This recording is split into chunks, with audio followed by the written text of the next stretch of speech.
Rejection within a long term relationship is something we do not talk about enough. My name is Nikki Mars. I'm your new desire coach.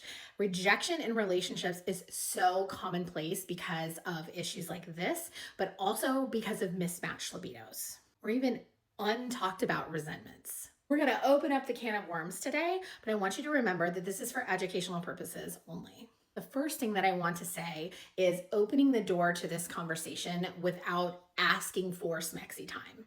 Often people just need to redefine what smex means. Smex is always meant to the P and the V, and that is not necessarily the type of smex that she might be craving or be willing to participate in. Extremely often, ladies are only craving that intimacy or that external, but not the internal.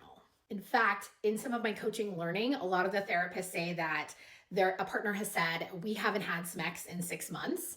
And the other day when she was giving me oral, and they're like, wait, slow down. Oral is Smex.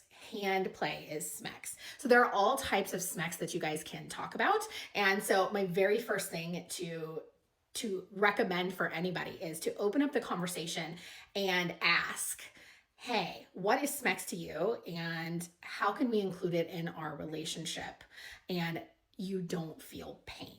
Also want to ask if there are any resentments around the topic. Maybe she is overwhelmed, maybe she is overworked, maybe at the end of the day she is exhausted and tired and the pain flares up. And so maybe the end of the day isn't the right time to attempt any type of intimacy. It might be in the beginning of the day, or it might be in the middle of the day on the weekend. Or other things come up like, hey, I actually need you to pitch in and do your chores around the house because this is both of our house.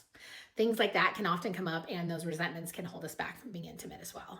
Lastly, if she is just experiencing pain and P and the V is painful for her, then talk about how you guys can play in another way. There are also lubricants that have special ingredients in them that can really help reduce pain in the moment. Important to note, you need to do all of this conversating without pressuring her. Get to the root of the issue and negotiate intimacy just like you would negotiate where you're eating for dinner. Hopefully these tips were helpful, and if they were, don't forget to follow along for more.